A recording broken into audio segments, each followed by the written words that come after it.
¿Cómo están? Muy buenas noches, bienvenidas, bienvenidos a una nueva edición de CNN Prime por las pantallas de CNN Chile.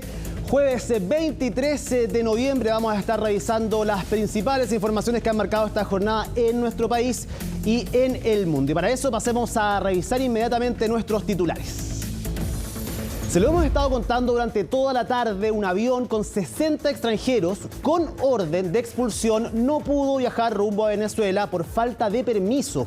Fue el director de Migraciones, Luis Eduardo Taller, quien explicó que no llegó una autorización técnica para este viaje y además negó que el régimen de Nicolás Maduro haya rechazado este vuelo.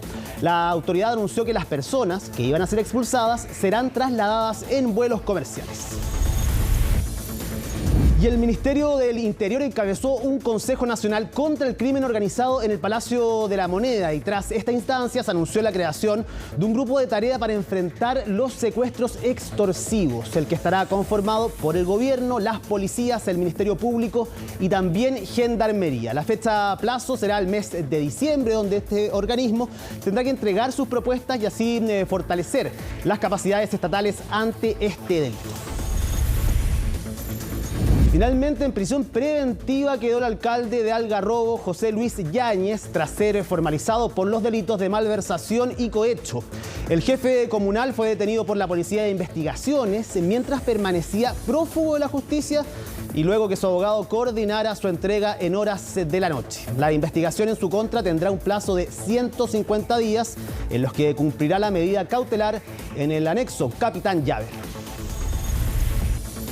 Y en temas internacionales, Qatar, principal mediador de la tregua entre Israel y Hamás, confirmó que el cese al fuego de 4 días comenzará este viernes, luego del retraso provocado por algunas discrepancias entre las partes. El acuerdo contempla la liberación de rehenes israelíes y además de prisioneros palestinos. Pese a esta pausa, Benjamín Netanyahu aseguró que pasadas las 96 horas, la guerra continuará. Todo esto y más, aquí comienza CNN Prime.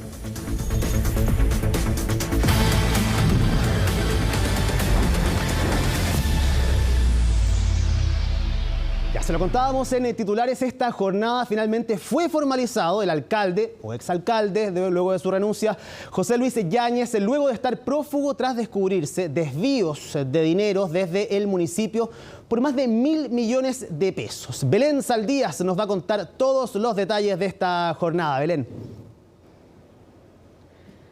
Hola Ivo, sí, porque fue larga la jornada ahí en el Juzgado de Garantía de San Antonio, hasta donde nos trasladamos esta jornada para precisamente presenciar este control de detención, también su posterior formalización del alcalde o ahora exalcalde también de Algarrobo, porque durante esta jornada, entre otras cosas, se confirmó que él presentó su renuncia formalmente. Todo eso ocurrió, ya lo decíamos, durante esta jornada por este caso que ha sido bastante mediático por que es un desfalco o un presunto desfalco de más de 1.069 millones de pesos ahí en el municipio de Algarrobo, donde se apuntaría a una persona como principal cabecilla, que es la tesorera municipal, que se encuentra actualmente en prisión preventiva, Belén Carrasco. Misma suerte con la que corrió el alcalde o ahora exalcalde, porque durante esta jornada, ya lo decíamos, pasó a control de detención y posteriormente fue formalizado por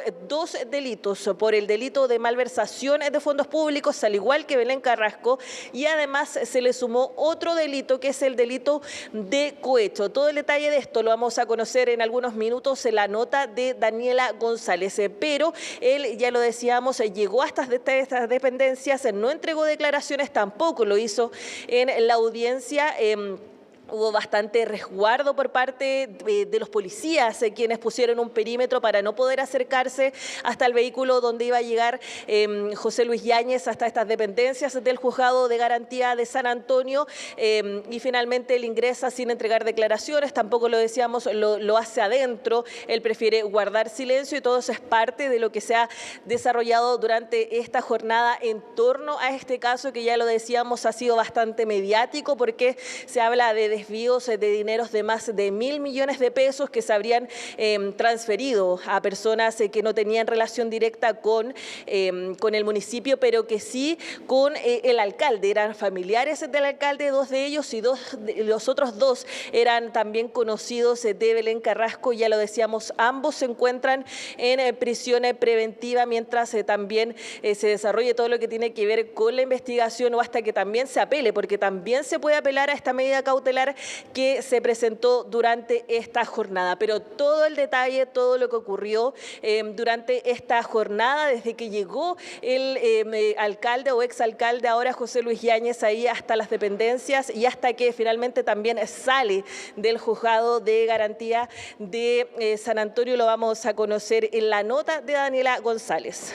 Con la idea siempre de conformar equipos de trabajo dentro de la municipalidad. Yo quiero reencantar a los equipos de trabajo, quiero que tengamos buenos climas, porque la gestión va a ser para todos. O sea, todos vivimos acá, trabajamos dentro de una municipalidad, pero el beneficio siempre debemos de pensar en el bien común, o sea, en el bien general de nuestra comuna. Este era el ánimo del alcalde José Luis Yáñez a solo días de asumir su cargo, muy distinto a la situación que vive actualmente. Podemos ver esta imagen que es desde altura, desde la parte posterior también del juzgado de garantía, y en minutos debería hacer ingreso el alcalde hasta este sector. Recordemos que él va a ser controlado en una primera instancia. Y así fue como se acabaron los días prófugo de la justicia del alcalde José Luis Yáñez. No se entregó como todos pensaban, fue la policía de investigaciones quien lo detuvo en la vía pública. Logramos establecer su red de apoyo y sus domicilios de residencia con la finalidad de coordinar su respectiva entrega, la cual fue efectuada el día de ayer, alrededor de las 23:50 horas, en la vía pública, en el Camino Viejo Cartagena, frente al motel Ensueño de la comuna de San Antonio. Al mediodía comenzó el control de detención y la formalización en el juzgado de garantía de San Antonio. ¿Qué delitos se van a imputar aquí?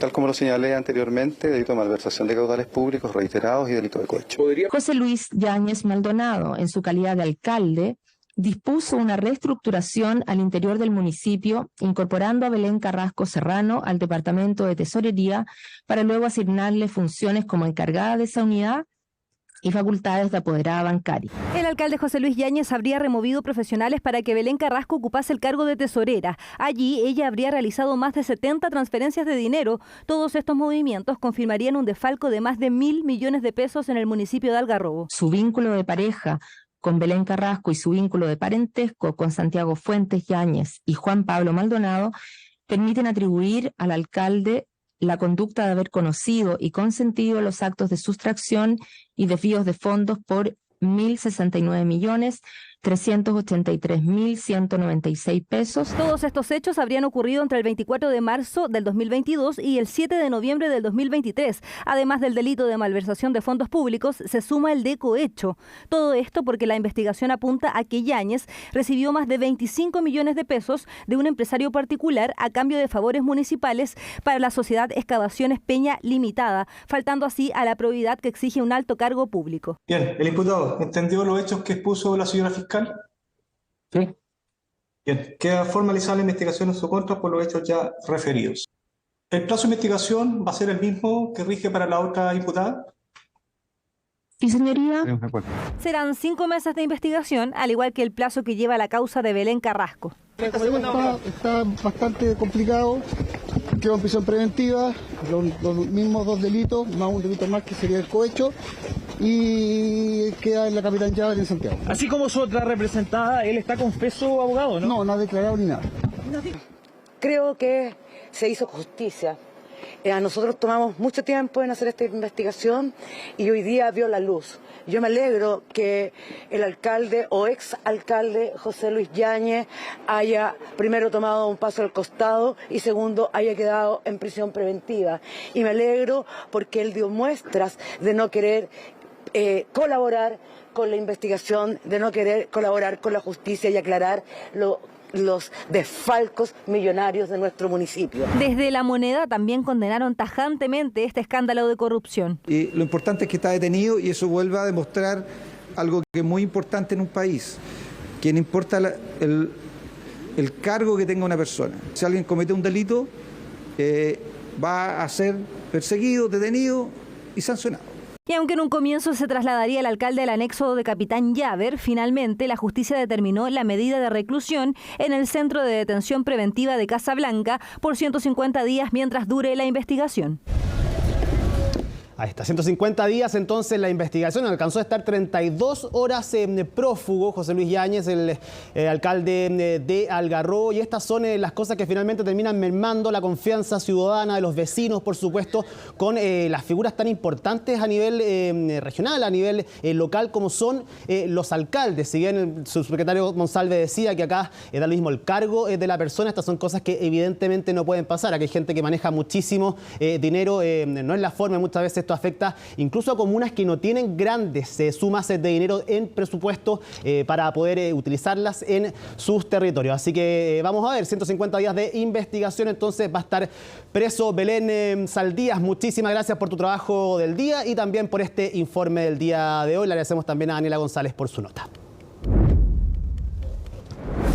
Cambiamos de tema y nos vamos al extremo, lo más al sur que tenemos, porque con una agenda enfocada en el cambio climático, el presidente Gabriel Boric arribó exitosamente a la Antártica y durante la mañana de este jueves lo hizo junto al secretario general de las Naciones Unidas, Antonio Guterres. Ahí vemos las imágenes de la llegada de ambas autoridades. El mandatario comenzó su itinerario por el continente blanco y parte de esta agenda contempla la visita a 3 de las 10 bases nacionales en esta zona, además de participar en la exposición realizada por el Instituto Antártico Chileno INACH sobre los efectos del calentamiento global y el cambio climático en el territorio. La visita al continente blanco se va a extender hasta el día sábado y se enmarca justamente en la antesala de la cumbre sobre el cambio climático COP28 en Dubái, la cual será presidida por Guterres, pero que no contará con la asistencia del presidente Boric, quien prefirió priorizar la agenda nacional.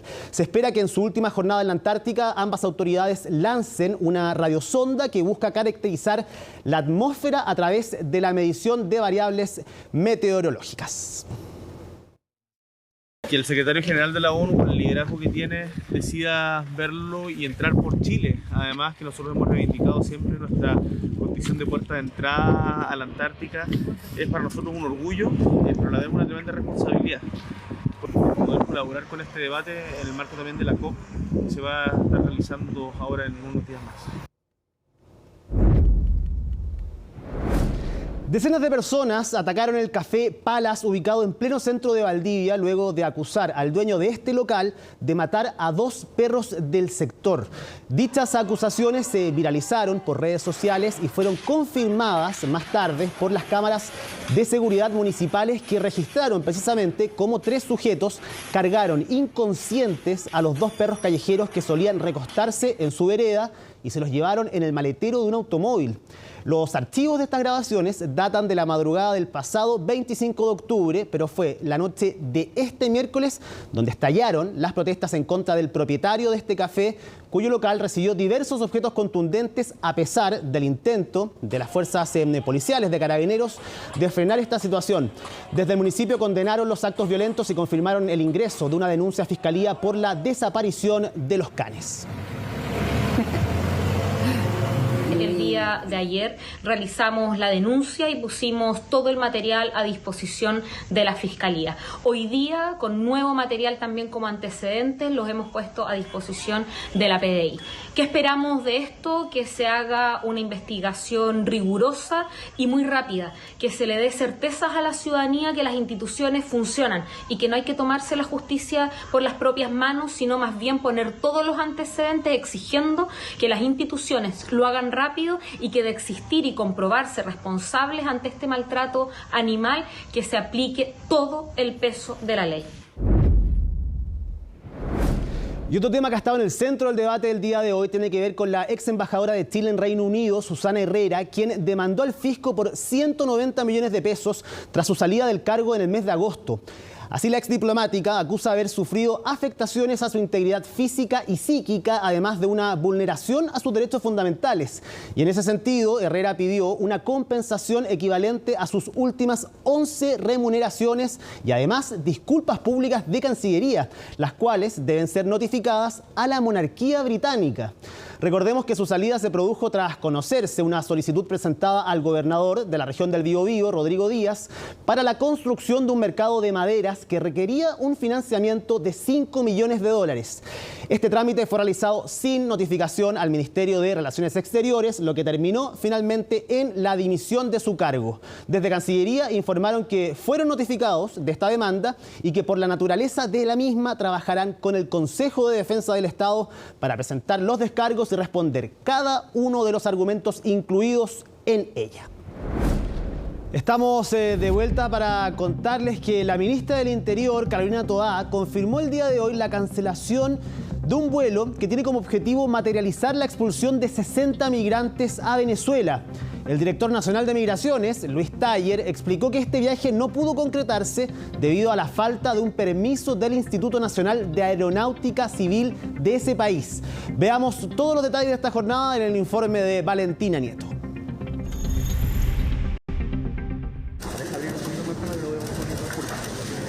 Es un tema que ha complicado al Ministerio del Interior pese a los esfuerzos. Concretar las expulsiones de migrantes se parece cada vez más complejo, y es que ahora fue Venezuela quien cerró la puerta. Y lamentablemente este vuelo que tenía que partir mañana a Venezuela, o sea, llegaba hoy día y partía mañana, no fue autorizado, razón por la cual como gobierno vamos a hacer gestiones al más alto nivel diplomático. Gestiones con las que se buscarán materializar las 60 expulsiones tanto administrativas como judiciales que se iban a realizar este viernes. Compleja situación a la que el director nacional de Migraciones quiso poner paños fríos. No hay una negativa del gobierno venezolano respecto de esto, sino que hay un permiso del Instituto Nacional de Aeronáutica Civil de Venezuela que no llegó oportunamente para la autorización de la ocupación del espacio aéreo desde Venezuela. Bueno, la verdad es que la información que hemos conocido hasta ahora es un poco confusa. Primero dio la sensación que había un avión que había salido, que se devolvió. Ahora nos enteramos que el avión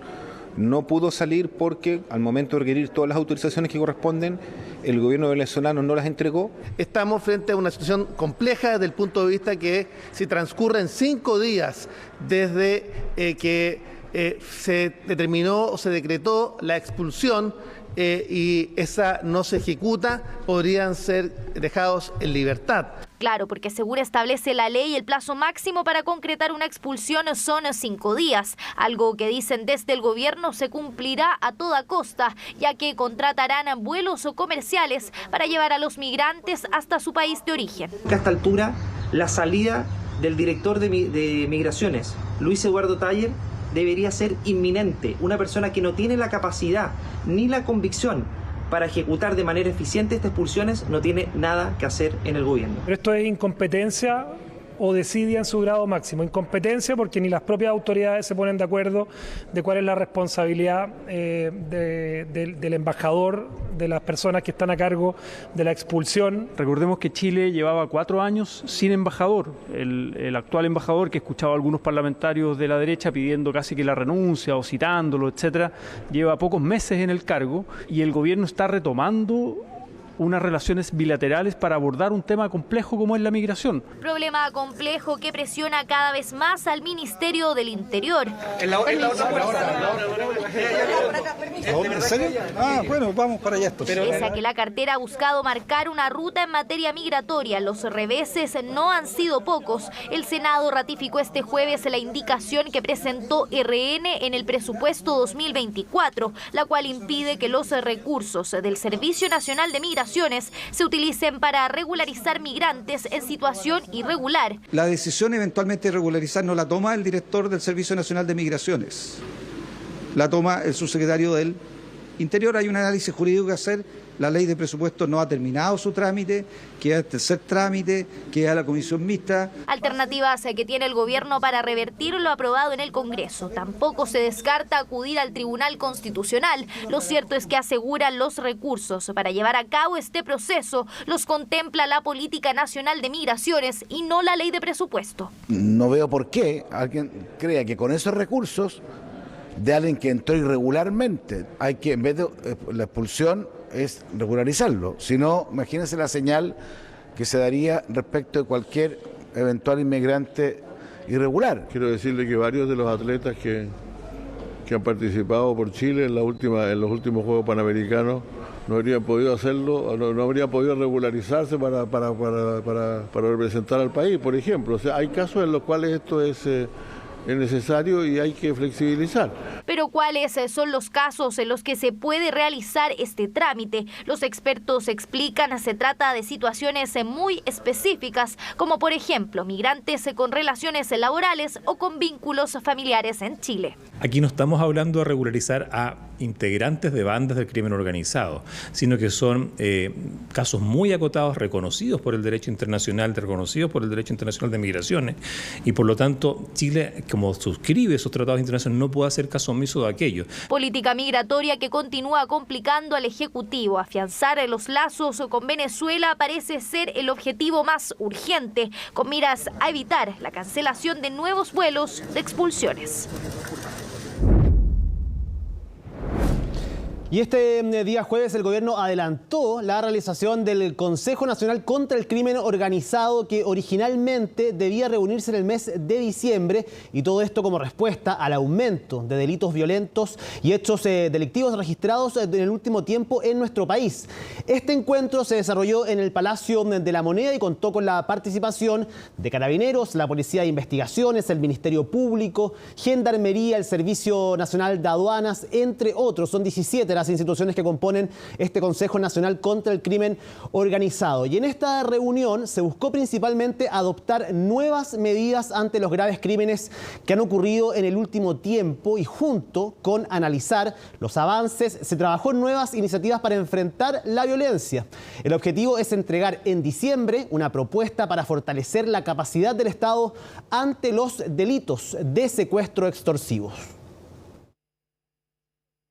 Ha habido avances sustantivos. Da cuenta de que se ha ido instalando una dinámica de trabajo colaborativo entre las instituciones que no tiene precedentes en nuestro país.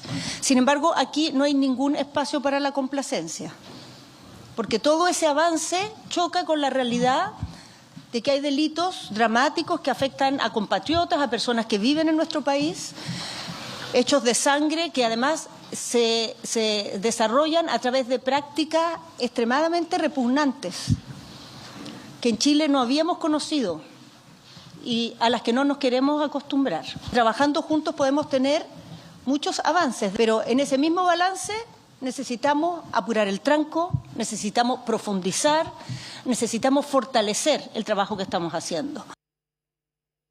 Hemos constituido un grupo de tarea, en primera instancia, entre el Ministerio Público, el Ministerio del Interior, Carabineros de Chile, la Policía de Investigación y Gendarmería, para fortalecer, analizar y fortalecer las capacidades institucionales para la lucha contra el delito de secuestro. Ya hemos sido testigos del delito de secuestro extorsivo. Estoy hablando del delito de secuestro extorsivo, donde una organización secuestra a una persona y busca forzar que se pague a cambio de la liberación, normalmente dinero. Por tanto, con urgencia, el Ministerio del Interior va a convocar a este grupo de tarea con el objeto de, durante el mes de diciembre, tener una propuesta contundente que permita fortalecer las capacidades del Estado para la lucha de un delito gravísimo que tiene enormes repercusiones en materia de seguridad, como es el delito de secuestro. Menos de un mes se queda para el plebiscito constitucional del próximo 17 de diciembre. Durante los últimos días y semanas, distintas figuras políticas han expresado su opción. El día de hoy fue el turno del expresidente Eduardo Frei Ruiz-Tagle, quien confirmó su voto a favor de la nueva propuesta de constitución en el plebiscito de diciembre. Una decisión opuesta a la de su partido, la Democracia Cristiana, que irá en contra de este texto. Un escenario similar al de la elección pasada, que profundizó la crisis en la Falange. La nota es de Estefanía Bustamante. Votaré a favor, y que se entienda bien, este no es un voto por la extrema derecha ni por sus ideas. No es un voto por la extrema derecha, asegura, y tampoco coincide con la decisión de su partido. Por eso tuvo que explicar en un video de 5 minutos. Frei votará a favor de la nueva propuesta de constitución, aun cuando la Democracia Cristiana irá por el en contra. Sé que habrá algunos que criticarán mi decisión. Sin embargo, a mis 81 años tengo muy claro lo que considero correcto y mi visión de país. está libre de todo cálculo político electoral. Siendo uno de los partidos más golpeados en el plebiscito anterior, esta vez la DC optó con el 92% de su Junta Nacional a apoyar la opción en contra. ¿Ya ha conversado con el expresidente? ¿Han tenido algún tipo de diálogo en torno a esto? Con él y con muchos dirigentes del partido. ¿Y qué le ha dicho el expresidente Frei en torno a esto? Suelo no comentar las conversaciones privadas. Privada o no, no fue una sorpresa que la determinación del exmandatario generaría ruido al interior de la colectividad. Respetando al presidente y su opinión, quiero señalar al país y a los demócratas cristianos que no estoy de acuerdo con la opinión del presidente Frei. Y que no se confunda que la opinión, por valiosa que sea hecha por un militante, incluso si fue presidente de la República, es un militante. Militante que ya había transmitido su postura a la mesa demócrata cristiana, a pesar de que históricos camaradas como Genaro Arriagada y Andrés Saldívar intentaron convencerlo de no revelar su decisión. Y llega a una conclusión diferente a la que yo tengo. Él reconoce una serie de cosas positivas que nosotros también reconocemos, y también reconoce muchas cosas que son negativas, que nosotros también llamamos la atención. Sobre las positivas, Frei destacó la instauración del Estado social y democrático de derecho, el Seguro Universal de Salud, la Defensoría de Víctimas y otros, pero recalcó que el actual proyecto no lo representa actualmente y es en esos aspectos donde hay algunos puntos comunes en su partido.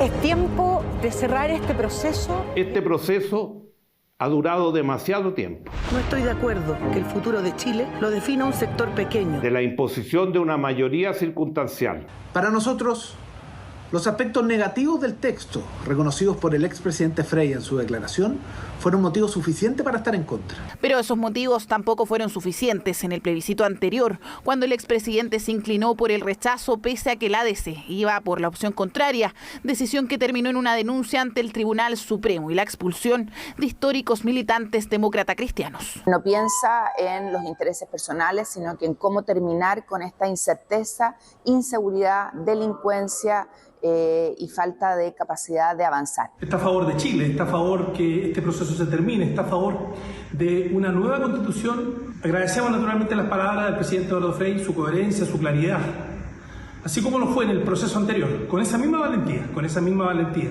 En el resto de los sectores políticos hubo respuestas dispares al apoyo manifestado por Frei al texto constitucional. Me pareció demasiado explicada la decisión nomás, porque hay una cantidad de cosas que le parecen mal. El proyecto de constitución no tiene nada que ver con el Estado social y democrático de derecho, salvo la frase que pusieron ahí. Me pareció raro esto. Cuando uno ve a un expresidente de la República que hace tiempo se alejó de los asuntos públicos, que justamente está dedicado a sus negocios privados, yo lo vi promoviendo en una foto unos vinos en China, bueno, ¿qué puede esperar de eso? Yo valoro mucho la altura de estadista de Eduardo Frei Ruiz-Tagle, y esa es la mejor demostración de que el proyecto de nueva constitución es algo que no es partisano, es algo que no divide. Lo que sí está dividido es la opinión de los exmandatarios sobre el texto constitucional que se votará en diciembre, con Ricardo Lagos y Michelle Bachelet desde la vereda del en contra, y ahora Eduardo Frei, junto a Sebastián Piñera, por el a favor. Mantener las relaciones entre Chile y Argentina de la mejor manera posible. Esa es la misión que tendrá el nuevo embajador en el país trasandino, José Antonio Vieragallo. Las fuertes críticas del presidente electo Javier Milei a Gabriel Boric auguran un vínculo muy complejo entre ambos mandatarios, pero muchos sostienen que el nuevo representante chileno en el vecino país ayudará a mejorar este escenario. El informe es de Colomba Eichholz. Boric es de extrema izquierda, es comunista. Independiente de las diferencias políticas que sin lugar a duda existen, nosotros vamos a designar a un embajador con las mejores competencias para eso. Y el nombre finalmente salió, el elegido, José Antonio Vieragallo, abogado académico e histórico militante del Partido Socialista. Un hombre que conoce la diplomacia trasandina de primera mano, además de sus variados roles como ministro de Estado, parlamentario e integrante del Tribunal Constitucional, fue embajador precisamente en Argentina. Su nombramiento era altamente esperado y, a juicio de muchos, una carta más que apropiada para conciliar las relaciones con el futuro gobierno de Javier Milei. José Antonio Vieragallo es un embajador que va a ser calificado, que no me cabe la menor duda que tiene la experiencia necesaria, que sabe además que la relación con Argentina es una relación de Estado, es una relación de largo plazo y que en definitiva Argentina debe constituir un socio estratégico en el futuro. La experiencia siempre es muy útil, es muy necesaria. Uno generalmente trata de designar personas que no solamente tienen conocimientos amplios de la política exterior del país, sino también del país al cual van a ir. El senador Vieragallo y exministro Vieragallo fue ya embajador en Argentina, por lo tanto me parece una idea muy apropiada. José Antonio Vieragallo llegará con la tarea de mantener las relaciones y acuerdos diplomáticos con Argentina y ocupará el lugar de Bárbara Figueroa, quien dejó la embajada para volver a Chile a formar parte de la testera del Partido Comunista. Con esto, el PC pierde una representación diplomática clave para los intereses del país. Uno entiende que las relaciones son relaciones entre países y van más allá del presidente de turno, por lo tanto creo que Chile debe cuidar las relaciones con Argentina. Me parece a mí que es razonable lo que ha hecho el gobierno del presidente Gabriel Boric de buscar un embajador con experiencia, con conocimiento de la República Argentina y también con bastante experiencia en materia política y de relaciones internacionales. Los desafíos son complejos y en el gobierno lo saben. Los discursos previos de Milei prevén un escenario áspero, pero para quienes han tenido la misma misión en otros gobiernos, el nombramiento de Vieragallo ayuda a calmar las aguas. No llega a conocer nada, no llega a aprender nada, sabe exactamente de lo que se trata el cargo y el cargo de embajador aquí en Argentina. Y desde esa perspectiva creo que es un nombre muy apropiado, un muy buen nombre, tiene importantes redes en Argentina y cuenta con la confianza del presidente que es importante. Ahora, no significa que no sean desafíos difíciles, por supuesto son difíciles, pero José Antonio tiene la experiencia y la trayectoria para asumirlos con mucha pertinencia. Este es otro paso más de acercamiento entre los gobiernos de Boric como de Milei. El primero fue el saludo del mandatario chileno al presidente electo tras triunfar en los comicios. Y el último será en la asistencia al cambio de mando que desde La Moneda ya confirmaron. Lo revisábamos hace algunos momentos. La Aeronáutica Civil de Venezuela denegó el aterrizaje de un vuelo con 60 migrantes expulsados que estaba listo para emprender vuelo desde Chile este viernes. Para ahondar en esta situación que ha generado diversos cuestionamientos y también para hablar de otros temas, tomamos contacto con el ex canciller Mariano Fernández, a quien saludamos y le agradecemos por conversar con CNN Prime. ¿Cómo está, Mariano? Muy buenas noches. Buenas noches, Ivo. Aquí estamos muy bien, gracias. Mariano, partamos hablando acerca de esta situación en específico, pero dada su experiencia también, quería saber qué tan importante es la forma de comunicar un hecho como el que ocurrió el día de hoy, porque pasamos en un momento, al mediodía, de una declaración que decía que desde el gobierno de Venezuela no lo habían permitido, a luego tener que dar una explicación diciendo que fue un permiso finalmente de esta dirección aeronáutica, que faltaba un trámite para poder volar este avión. En términos de diplomático, lo difícil que es nuestra relación con Venezuela en el tema migratorio, ¿de qué manera hay que manejar estas informaciones? Miren, yo tengo la impresión de que los temas migratorios desde luego van a seguir presentes no solamente en Chile, sino que en general la migración se ha transformado en un fenómeno mundial. Ahora, respecto del fenómeno que estamos hablando, yo creo que hay que distinguir. Hay una cuestión que son los niveles políticos y otra cosa son ciertos niveles técnicos operacionales. Entonces las responsabilidades son distintas. Yo creo que aquí, según me he informado, no sé si la información que tengo yo es completamente precisa, de que no habrían hecho oportunamente, no se habían pedido oportunamente los permisos de sobrevuelo y aterrizaje. Entonces, esto es una oficina técnica que depende de la Dirección de Inmigración en combinación con las autoridades que toman las decisiones de transmitir los mensajes y por lo tanto me parece que hay una impericia aquí que hay que corregir. ¿Esa impericia se corrige desde dónde? ¿Desde el Servicio de Migraciones? ¿Desde el mismo Ministerio del Interior? Mire, usted tendría que conocer, yo tendría que conocer, y no conozco exactamente, cómo el director de Inmigración transmite a los encargados del aeropuerto, Fuerza Aérea, etcétera, las instrucciones para pedir los sobrevuelos y aterrizajes, dependiendo si son aviones públicos, se trata de línea aérea comercial. Es bien complejo el asunto, pero la gente que está a cargo de esto debe saberlo. Y por lo tanto yo lo que descarto, porque he leído algunas cosas, es transformar esto en un tema político, que hay que hacer una corrección en los organismos técnicos que están a cargo de estas cosas y no puede ocurrir otra vez. ¿Le parece exagerada la reacción por parte de la oposición, que incluso están pidiendo que sea llamado a consulta Jaime Gazmuri, el recientemente nombrado embajador en Venezuela, que está tratando de restablecer las relaciones, de tener un vínculo ahí también de coordinación con este trabajo, más allá de lo migratorio también, pero teniendo en cuenta este punto en específico, que sea llamado a consulta por este tema, lo que sucedió el día de hoy? No, mire, no solamente me parece desproporcionado, yo creo que podría ser una acción político internacional un poco ridícula.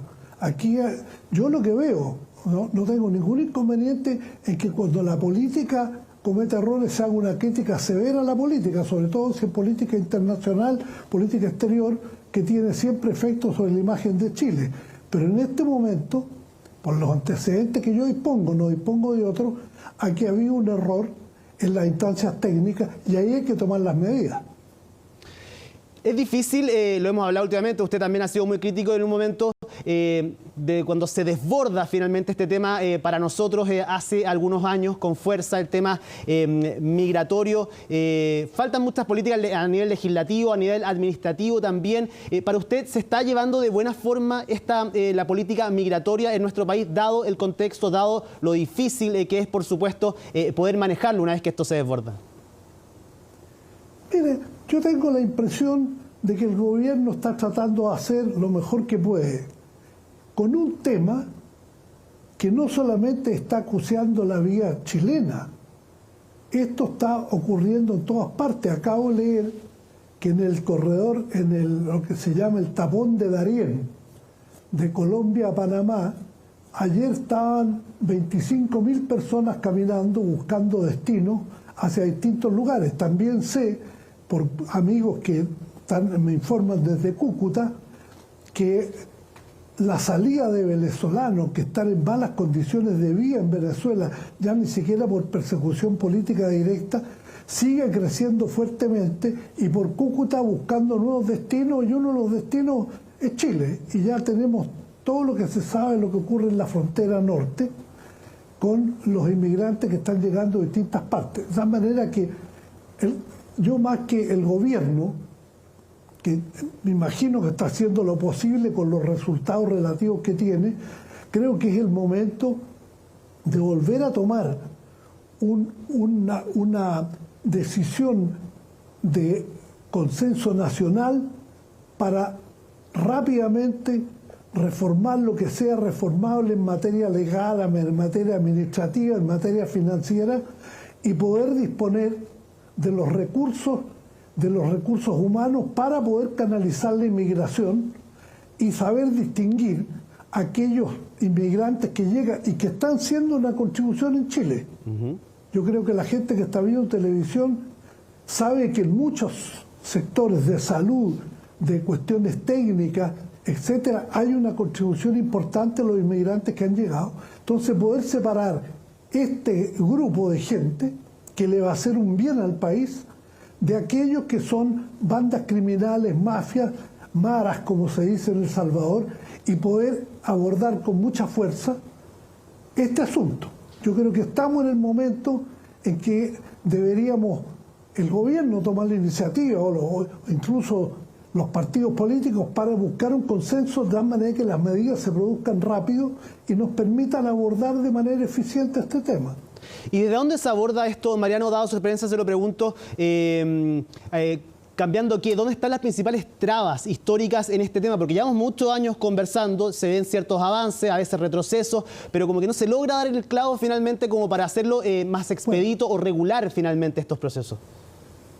Sí, yo, miren, no soy un experto en cuestiones internas, pero el refuerzo a la policía, el refuerzo a la función que tienen las Fuerzas Armadas, el refuerzo financiero para pagar los costos y las medidas legales y administrativas que haya que tomar con el objeto de poder hacer la distinción nítida respecto de la gente que va a hacer una contribución a Chile en relación a aquellos que traen el delito, la mafia y el narcotráfico.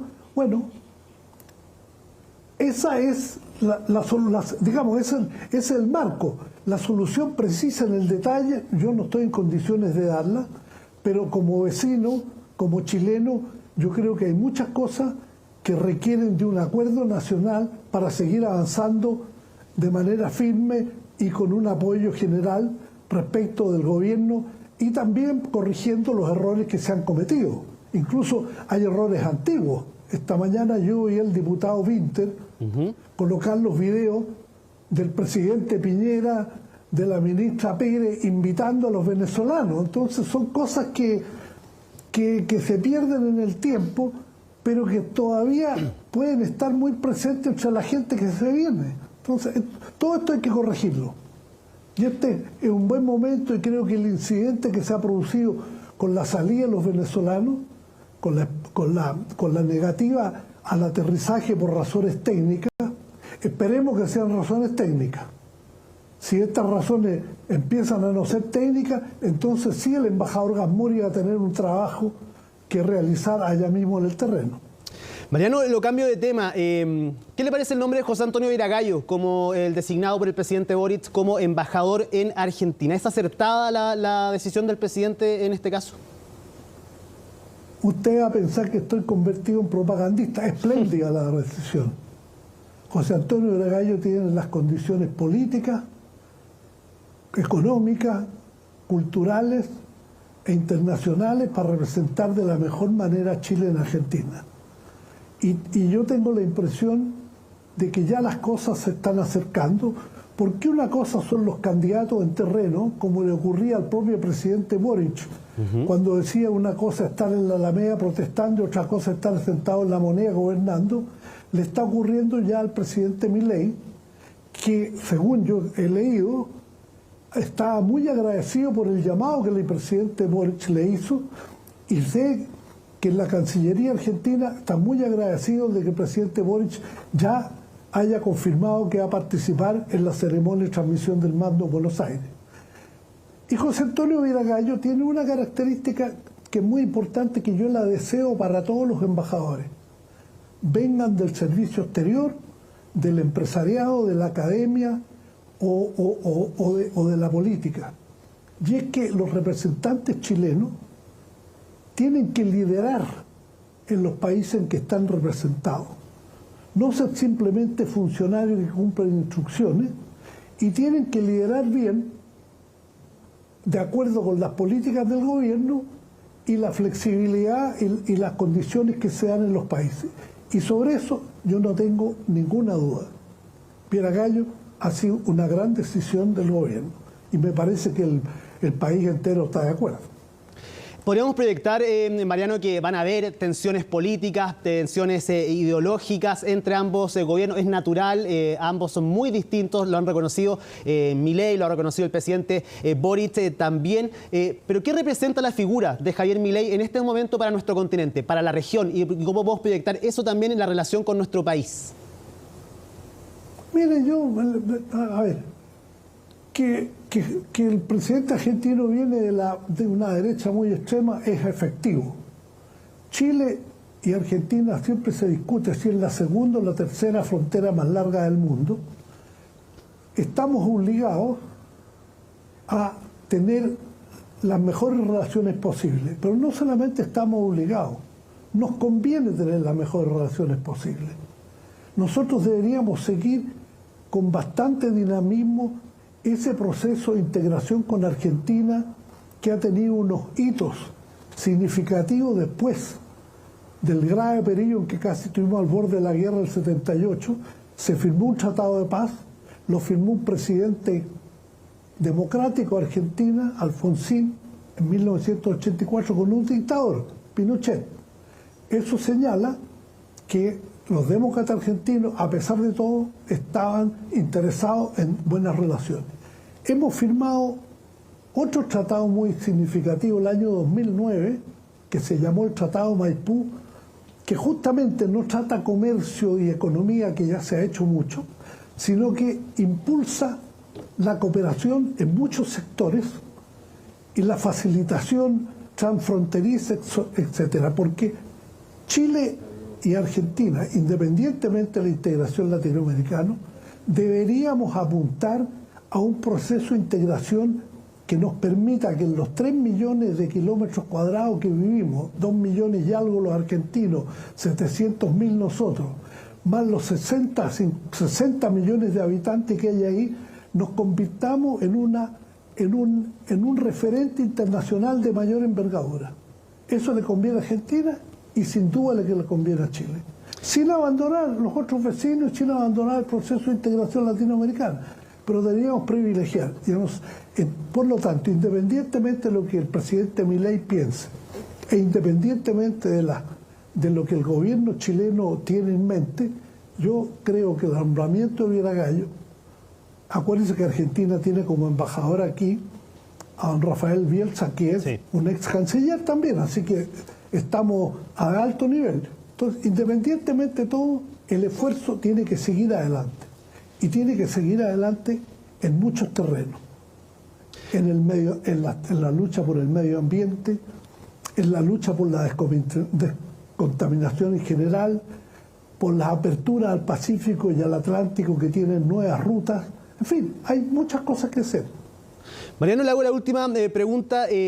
¿Cómo se puede leer este cambio de decisión por parte del presidente Boric de no asistir a la COP28? En este momento está en la Antártica con Antonio Guterres. La semana pasada fue el mismo presidencia, confirmó que el presidente iba con fechas determinadas a hacer determinados trabajos, las exposiciones que iban a hacer, y que ahora no. Entendemos que el presidente, por supuesto, tiene mucho trabajo, todos los presidentes lo tienen, pero a nivel diplomático, a nivel de relaciones internacionales, ¿cómo se lee en esto? ¿No queda como ahí un poco en duda quizás el manejo a este nivel al no asistir a esta cumbre luego de haber confirmado su asistencia? Mire, si usted me pregunta a mí me hubiera gustado ver al presidente Boric en la cumbre, porque Chile está trabajando fuerte en temas de medio ambiente. Si ustedes recuerdan, en el gobierno anterior, la presidenta Bachelet, todo lo que se hizo en materia de océano, lo que se ha comprometido Chile, el propio presidente, el propio gobierno en temas ambientales. Pero también entiendo que un presidente en un momento determinado puede decir, mire, yo aquí tengo algunas tareas internas y por lo tanto voy a saltarme la cumbre. Lo importante es, y supongo que será así, que la delegación chilena vaya al mayor nivel posible. Segundo, que las opiniones de Chile sobre los temas que vienen sean claras, se comuniquen de manera clara y se cumplan de manera clara, de tal forma que la ausencia del presidente no signifique un problema serio, sino que signifique que hay cosas aquí en Chile que él tiene que trabajar, que yo no estoy en condiciones de juzgar porque no las conozco. Yo habría preferido que estuviera, no puede estar, que Chile entonces tenga una posición muy nítida, muy clara, para que la gente entienda que la ausencia del presidente no es un óbice, para que Chile siga en la vanguardia de los países que están trabajando por los mejoramientos ambientales o contra el deterioro ambiental mundial. Y aquí nosotros, una palabra, una improvisación breve, y aquí hay que decir que yo he escuchado, uno se informa, de que lo que se está haciendo en energía renovable en Chile es un ejemplo mundial. Y por lo tanto se le va a pedir a Chile seguramente que cuente su experiencia en materia de energía renovable. Mariano, todos hemos leído que el otro día... ¿Sí? ¿Cómo no? Usted hablaba de claridad, de coherencia en materia de política exterior. A su juicio, ¿es clara? ¿Se sigue una línea y una ruta en política exterior de nuestro país? ¿O es difusa, a veces se confunde? A ver, separemos dos cosas. Uno, errores sintácticos, yo los llamaría así. Al comienzo, enfermedades infantiles, como dicen los alemanes, con el núcleo central de la política exterior. Y yo creo que este gobierno,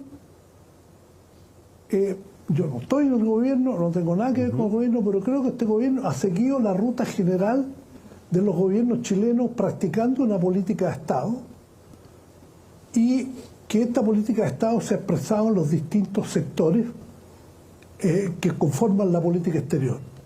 Yo en eso lo veo y hablemos a propósito de política de Estado. El último nombramiento de Viera-Gallo, que ha sido bien recibido por toda la opinión pública, yo creo que es una señal que da el gobierno de que la ruta de política de Estado se mantiene y la participación activa en el COP28. También es una señal que todos compartimos, porque Chile está muy empeñado en esto, y el echar de menos la presencia del presidente es una señal de que este es un tema que es también de Estado y que están los chilenos interesados en que cumplamos esta materia. Yo creo que el gobierno no ha tenido salidas que uno pudiera decir nos hemos desviado de una política de Estado en general. No sé si algún detalle, alguna cosa puede haber, siempre hay alguna pifia, algún error que se comete. Mariano Fernández, ex canciller, le agradecemos por haber conversado esta noche con CNN Chile, que esté muy bien. Y yo le agradezco la invitación a conversar porque me parece que son temas que es importante que los conozca la opinión pública. Muchas gracias. Y nosotros continuamos revisando las informaciones porque todas las estimaciones hablan de un crecimiento de Chile en torno al 2% para el año 2024. Y en ese escenario se espera que la minería sea el carro que empuje esta actividad. Todo el resto de los sectores proyecta una leve recuperación, salvo la construcción, que seguirá estancada. Entramos en la recta final de un 2023 que para muchos será para el olvido y hay quienes empiezan a dar vuelta a la página. Es el caso de los distintos sectores económicos que en el ya tradicional encuentro organizado por la Cámara de Comercio de Santiago entregaron sus proyecciones para el 2024. Si bien la mayoría prevé mejores cifras, no por eso esperan un gran año. El 2024 se ve con mayor optimismo que el 2023, pero no vamos a celebrar un crecimiento de un 1,5% cuando el mundo está creciendo un 2,9%. Pero necesitamos optimismo, porque necesitamos volver a tener la esperanza de que podemos hacer las cosas mejor, de que podemos salir de esta crisis. Crisis que a lo largo del año tuvo entre sus principales víctimas a la construcción, sector que va a cerrar el año con una potente caída de 4,5% en la inversión. Y para el próximo la baja se extendería, pero al menos en menor magnitud. Para el próximo año seguimos proyectando una caída. De hecho, el próximo año creemos que va a haber una caída de un 0,4% en la inversión en construcción, lo cual tampoco es una noticia muy alentadora. Y por lo mismo es necesario entregar una serie de certezas, digamos, para poder volver a traer inversión. Llamado al que se sumaron rubros de la manufactura y el turismo, que si bien esperan cifras positivas, señalan que el potencial del crecimiento del país está lejos de alcanzarse. No va a ser un año de crecimiento importante, sí efectivamente vamos a tener mejores cifras que este año, pero de nuevo, no es algo que en fondo se vaya a celebrar, no es un cambio importante de dirección, no es un punto de inflexión. En el caso específico de la industria manufacturera esperamos también un crecimiento que es bastante marginal, en torno al 0,75%. Estamos pensando en que el año que viene va a haber un crecimiento, pero también bastante moderado, como se ha proyectado acá, alrededor de un 1,5 o 2%. La industria del turismo en el mundo fue muy golpeada, pero también se ha ido recuperando. Chile ha quedado un poco rezagado de ese crecimiento, por así decirlo, y recuperación. Donde también proyectan cifras azules es en el comercio, otro de los sectores más golpeados durante este año. Y aunque coinciden en que no son números que entusiasman, sí creen que 2024 podría ser el año en que se comience a ver una luz al final del túnel. Y por supuesto está el factor estadístico que es muy importante. O sea, este año venimos con una caída muy grande, en torno al 9%, y eso significa que la base de comparación va a ser bastante baja y por lo tanto no va a ser tan difícil generar crecimiento a partir de eso en términos estadísticos. Pero sí pensamos que ese crecimiento, dado que está acompañado de estos otros factores, va a marcar probablemente el inicio de un ciclo de recuperación que puede empezar a dar frutos ya más consistentes en los años posteriores. Donde hay un poco más de incertidumbre es en el agro, que proyecta crecimientos en gran parte de sus subsectores, pero advierten que de repetirse las inclemencias climáticas que vimos este año, todo podría cambiar. Nosotros creemos que el próximo año vamos a tener un crecimiento de un 2,4%, con un cierto grado de incertidumbre, porque en el sector agrícola el clima no nos puede jugar una mala pasada, pero en términos más generales como país nosotros vemos una situación mejor. Y por eso, en medio de todas estas proyecciones, la que deberá tirar el carro del crecimiento 2024 será la minería, donde la producción podría crecer en torno a 5% para llegar a unas 5,5 millones de toneladas de cobre. Esto de la mano de los proyectos Quebrada Blanca 2, la expansión de Pelambres y Manto Verde, además de las mejores perspectivas que llegan desde China. El presente año, la producción de cobre alcanzará el más bajo nivel de producción en los últimos 19 años. Sin embargo, debido al importante incremento en la producción de litio, hierro, oro, plata y molibdeno, la minería crecerá en torno a un 1% en el 2023. Para el precio del cobre se espera siga entre 3,7 y 3,9 dólares la libra. Hoy día el calor se sintió con fuerza acá en la zona central, en la región metropolitana, un anuncio de que se acerca la temporada de altas temperaturas con pronósticos de olas de calor en nuestro país. Lamentablemente, este es un factor que facilita el inicio de incendios forestales también. ¿Cómo se están preparando las autoridades para enfrentar de la mejor manera posible estos desastres y cuáles son los principales peligros que tendremos esta temporada? Francisco Verdejo nos cuenta más.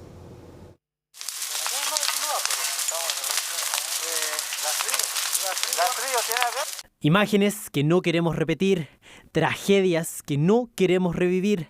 Se avecina la temporada de altas temperaturas y con eso llegan los incendios forestales. Es por eso que el gobierno anunció el plan Chile se prepara con el fin de prevenir estos desastres. Para el tema de los incendios forestales lo estamos centrando en 3 grandes objetivos. En primero, la coordinación, que es un aspecto fundamental que tenemos como servicio. En segundo, es el desarrollo de una estrategia. Y el tercero es el empleo y el despliegue y la organización que tienen los COGRIT, los Comités de Gestión de Riesgo de Desastres. Los días terribles, botón rojo, donde tenemos más de 30, 35 grados de temperatura, más de 30 kilómetros por hora de viento. Allí va a haber más presencia, drones, va a haber también trabajo con los municipios. Y más allá de la prevención, hay algunos factores que podrían hacer que esta temporada sea distinta. Uno de ellos son las altas temperaturas, que según estudios podrían superar incluso los 40 grados este verano. En las últimas décadas incluso la temperatura ha ido aumentando fuertemente. Las condiciones meteorológicas extremas que propician, por ejemplo, altas temperaturas, bajos niveles de humedad relativa, son condiciones sinópticas muy fundamentales y propicias para el desarrollo del fuego. La relación entre la crisis climática y el fenómeno del Niño es otro factor relevante, según indican los especialistas. Pese a haber tenido un nivel de precipitaciones normales por primera vez en más de una década, la humedad no necesariamente podrá disminuir estos desastres. Entonces, técnicamente no importa toda la humedad que se haya acumulado en el periodo de invierno y hasta primavera, hasta estos pocos días. Igual el aire seco va a chupar toda esa humedad, entonces igual vamos a tener zonas que son muy susceptibles a incendios.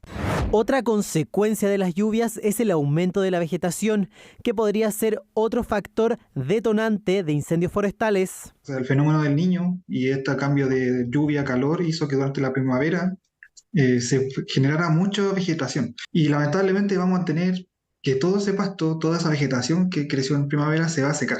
Y se va a secar generando que se acumule como un combustible. La preocupación está en todo Chile, en toda la zona mediterránea, sobre todo, y también en la región templada, justamente porque hay más lluvia, mayor cantidad de biomasa. Pero ¿qué es lo que estamos haciendo? Junto con los municipios, de reducir la biomasa en las zonas de riesgo. Prevenir es siempre mejor. La temporada de incendios forestales en el hemisferio norte dejó tristes consecuencias y con esto adelanta lo que se podría vivir en Chile.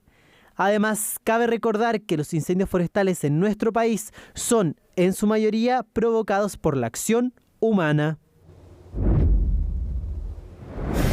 Llegó el momento de revisar las noticias internacionales. Está con nosotros Isel Guerra, que tiene un menú que nos va a llevar al Medio Oriente, Argentina, Europa. Vamos a terminar ahí hablando. Partamos, Isel, ¿cómo estás? Muy buenas noches. ¿Cómo estás? Buenas noches. Con lo que está sucediendo en Medio Oriente, con al fin, esta tregua que se va a producir, al menos por algunas horas, pero mira, algo es algo para lo que tenemos, ¿no? Sí, exactamente. Se habla aquí de prácticamente de un hito diplomático en casi 50 días de conflicto, lo que vamos a ver a partir del día de mañana a las 7 de la mañana, hora local, cuando debe comenzar esta pausa de 4 días. Esto en medio de un acuerdo alcanzado entre Israel y Hamás, evidentemente aquí con la mediación de Qatar, que va a permitir la liberación de 50 personas, en su mayoría mujeres y niños, y que va a comenzar el día de mañana con la liberación de 13 rehenes a cambio. Son estos 4 días de tregua, pero así como también la liberación de 150 prisioneros palestinos. Es parte de los acuerdos a los que se llegó el día martes por la noche y que supuestamente iba a comenzar a regir desde el día de hoy, pero sin embargo a las horas de que estaba previsto se iniciara se aplazó por 24 horas.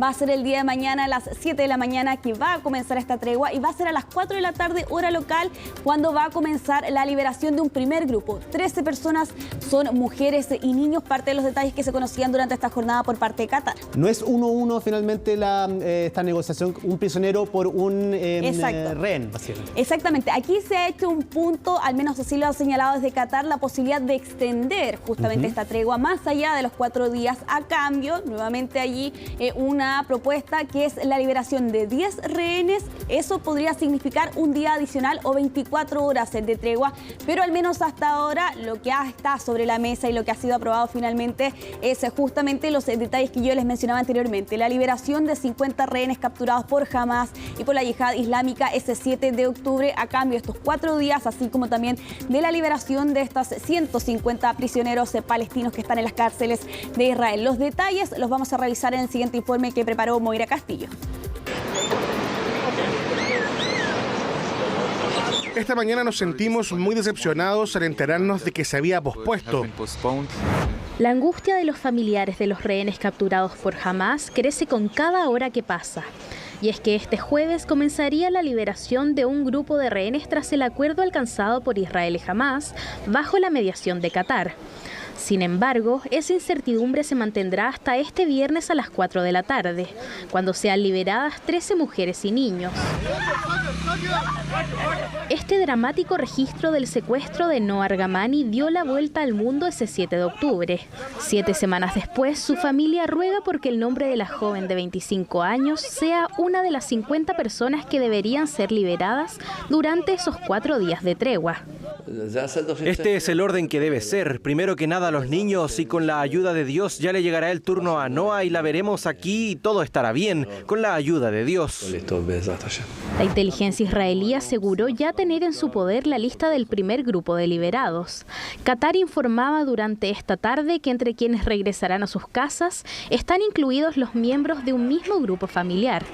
A cambio de la liberación, se concretará una pausa en las hostilidades, una tregua que iniciará este viernes a las 7 de la mañana y se extenderá hasta el próximo lunes, con la posibilidad de que por cada 10 rehenes liberados se agregue un día de pausa adicional.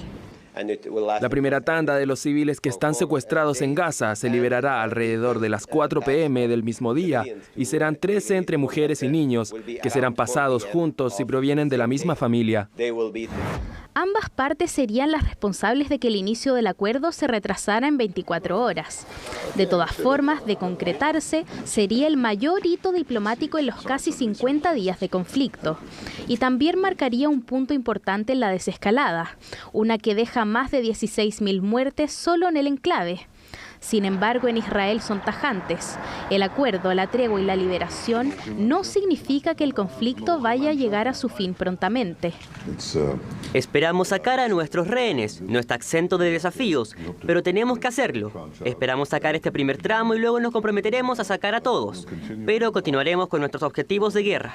El acuerdo también contempla el ingreso de ayuda humanitaria a la Franja de Gaza. Al otro lado del cruce de Rafah, unos 200 camiones están a la espera de poder entrar con comida y suministros médicos.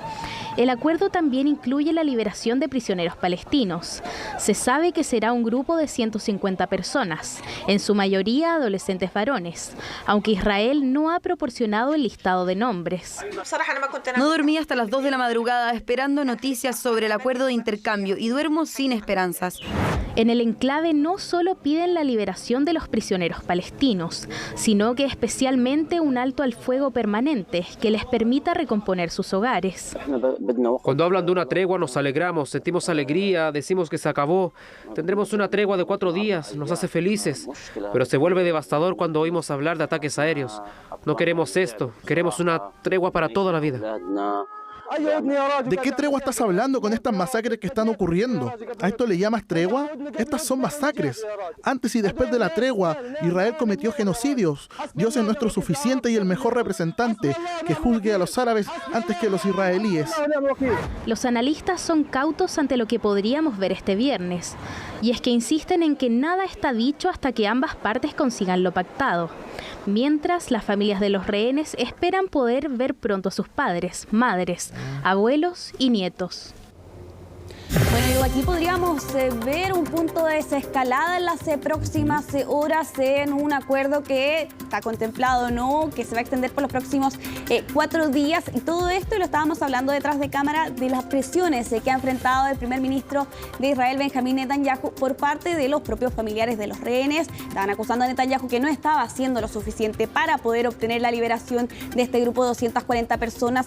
Sin embargo, Ivo, algunos organismos que señalan que en realidad los rehenes que estarían vivos hasta este momento serían poco más de 200 personas. Sí, sé un poco Netanyahu porque también tú me lo contabas, él dijo, se acaban estas 96 horas y la guerra continúa y eso puede ser incierto, no se sabe que puede seguir pasando, ojalá resulte, ojalá no se transforme esto en una guerra amenaza y pueda esto seguir un buen camino, al menos esta primera parte y ver si se puede replicar en el futuro. Claro, aquí desde el ejército de Israel incluso han señalado que esta guerra podría extenderse por otros 2 meses más, porque de hecho lo escuchaban ustedes y lo veían en el informe de Moira Castillo. Aquí Netanyahu ha señalado que no porque se esté o se vaya a concretar la liberación de rehenes y este intercambio con prisioneros palestinos, eso va a significar en la práctica que se va a detener el conflicto. Sí se podrían avanzar en algunos puntos, por ejemplo el del ingreso de la ayuda humanitaria, incluso con el ingreso de combustible a través del cruce de Rafah. Esto es en la zona fronteriza con Egipto y todo esto cuando hemos visto la situación grave que está atravesando la Franja de Gaza con esta crisis humanitaria, más de 16.000 personas fallecidas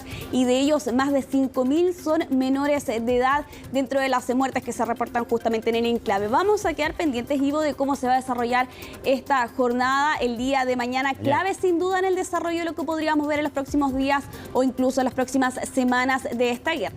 Ojalá resulte todo bien el primer día al menos y ver que se desarrolle estas 96 horas primero y ojalá esto se pueda replicar de acá en más. Habrá que ver allí la voluntad también de las partes de poder concretar justamente y llevar a cabo este acuerdo que fue alcanzado durante esta semana. Tú ya lo adelantabas, Ivo, respecto de los otros temas. Vamos a hablar ahora de Argentina y de Patricia Bullrich, que según señalan aquí los medios argentinos, va a ser parte del gabinete de Javier Milei y en un cargo que conoce bastante bien. Sí. Exactamente, ministra de Seguridad, es el mismo cargo que ella tuvo en el gobierno de Mauricio Macri entre el 2015 y el 2019 y lo podrán seguramente recordar en sus casas, ¿no?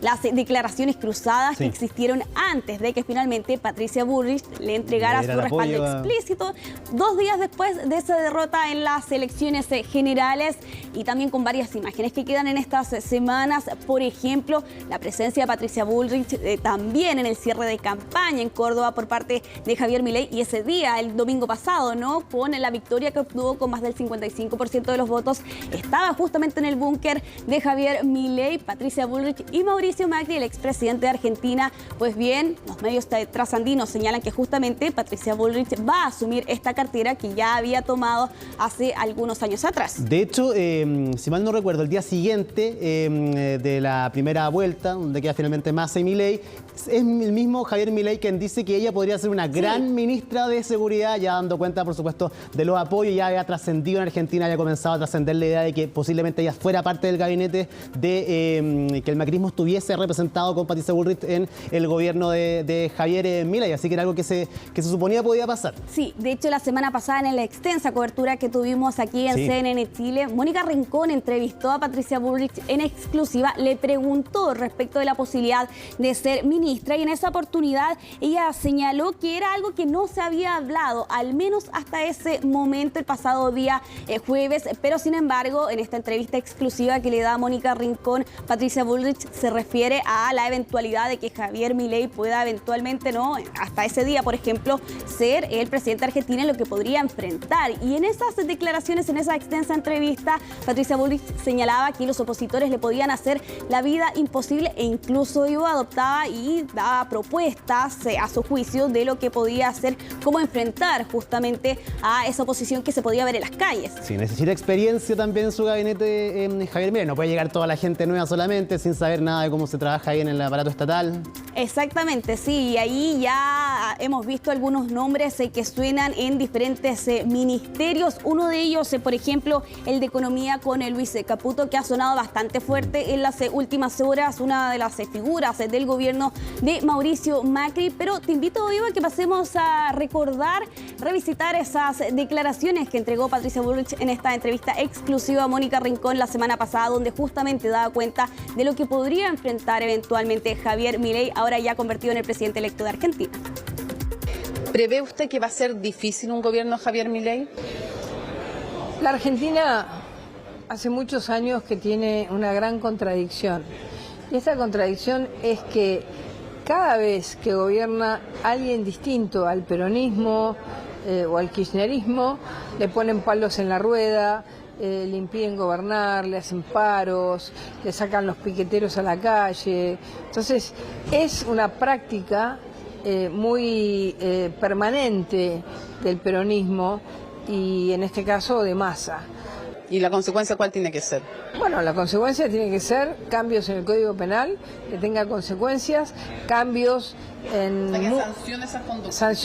Sanciones penales, sanciones dinerarias a las organizaciones, sanciones de quita de personería a gremios, para que realmente se sepa que no se puede hacer cualquier cosa, no podemos vivir en el desorden total y absoluto. Bueno, durante esta jornada, por lo demás, también se habían registrado algunas manifestaciones en Buenos Aires a raíz justamente de la victoria de Javier Milei en las pasadas elecciones con más del 55% de los votos. Pero volviendo al tema de que sea la ministra de Seguridad, hace algunos días atrás nomás, Ivo, se le consultaba a Patricia Bullrich a algunos medios argentinos sobre la posibilidad de ser ministra. Y en esa oportunidad, y voy a citar textual, si me lo ofrecen y me dicen que no hay otra alternativa, bueno, lo acepto, y ahí ya se estaba dando las luces de lo que íbamos a escuchar. Finalmente aquí los medios argentinos señalan que justamente va a ser la próxima ministra de Seguridad de este gobierno.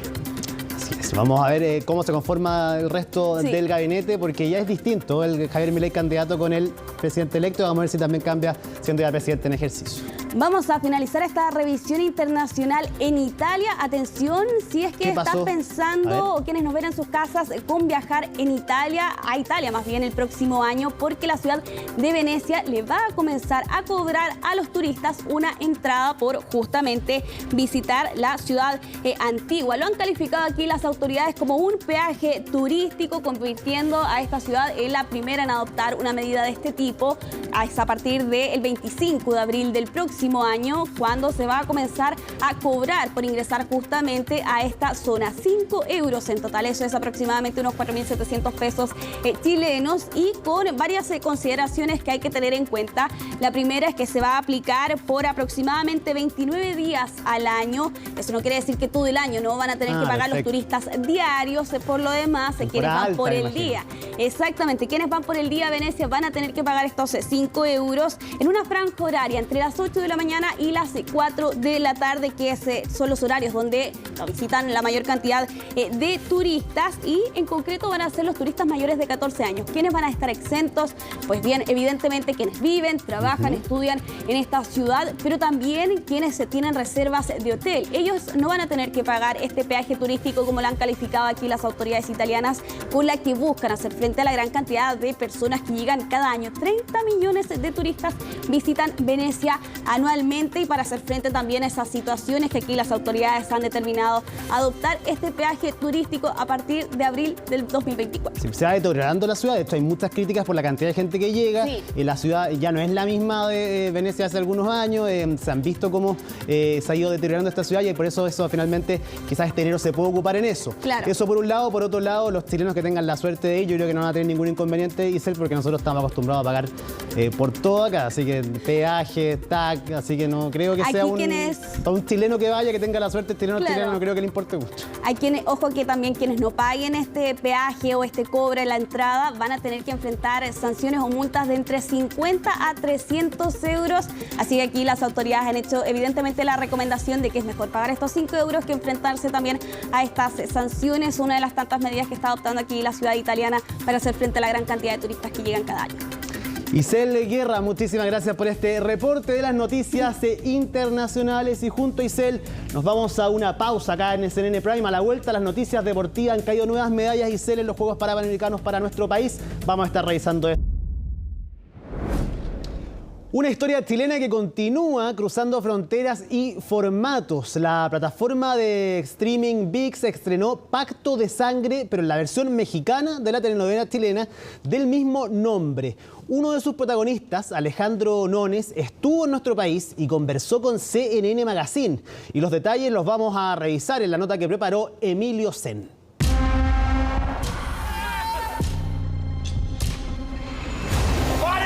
Una historia que nació en nuestro país y ahora traspasa fronteras.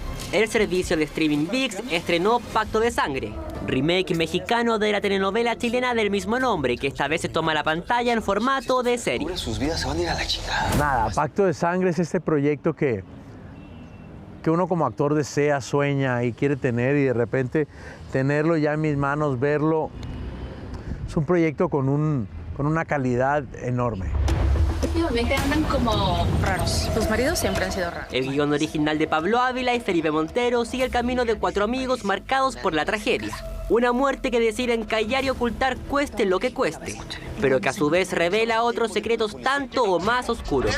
Ya no puedo seguir pasando tiempo con ustedes. El protagonista de esta adaptación, Alejandro Nones, visitó Chile para promocionar la tira y conocer de cerca el país que vio nacer este proyecto. Pacto de Sangre me vuelve a conectar con Chile, ¿sabes? Yo tengo un cariño especial desde la parte laboral con Chile. No te vuelvas a aparecer fuera de mi casa. ¿Qué haces? Una apuesta ambiciosa que capturó la historia original de 133 capítulos en una temporada de 10 partes. De una chica. Pero que mantiene el suspenso y drama que convirtieron a la versión original en un fenómeno. Todos los hombres mienten. A mí me parece una historia muy potente. Es dura, por supuesto que es dura. Es muy fuerte. La temática en general, los temas que se tocan en esta serie son profundos y fuertes, pero bueno, a mí como espectador me gusta ese tipo de contenido y creo que las historias se tienen que contar. Porque hay algo más. ¿Por qué te involucras en ese caso? Quiero ayudar a encontrar a ese niño. Esta gente no va para encontrarla. Sin duda un imperdible para los amantes del thriller, quienes ya pueden volver a disfrutar o descubrir esta historia de la mano de un nuevo elenco y formato. Juntos en esto, güey. Hola, ¿cómo andáis? Soy Alejandro y desde Chile los quiero invitar a todos a que vean Pacto de Sangre. No, mentira. Es que sin grosería me cuesta, la verdad. Soy Alejandro Nones, los quiero invitar a todos a que no se pierdan Pacto de Sangre por ViX. B chica, B corta y latina X, que pueden ver Pacto de Sangre, estos 10 capítulos maravillosos, y luego me escriben y me cuentan cómo les va. Saludo a toda la gente de CNN en Chile. Y así llegamos al final de esta edición de CNN Prime. Sigan la compañía de CNN Chile, por supuesto. Ya viene el informe del tiempo, CNN Tiempo, y luego un nuevo episodio de CNN Íntimo, esta vez con el bioquímico destacado chileno Ramón Latorre. Jueves 23 de noviembre, así estuvo nuestro país y el mundo. Somos CNN Chile, que tenga muy buenas noches.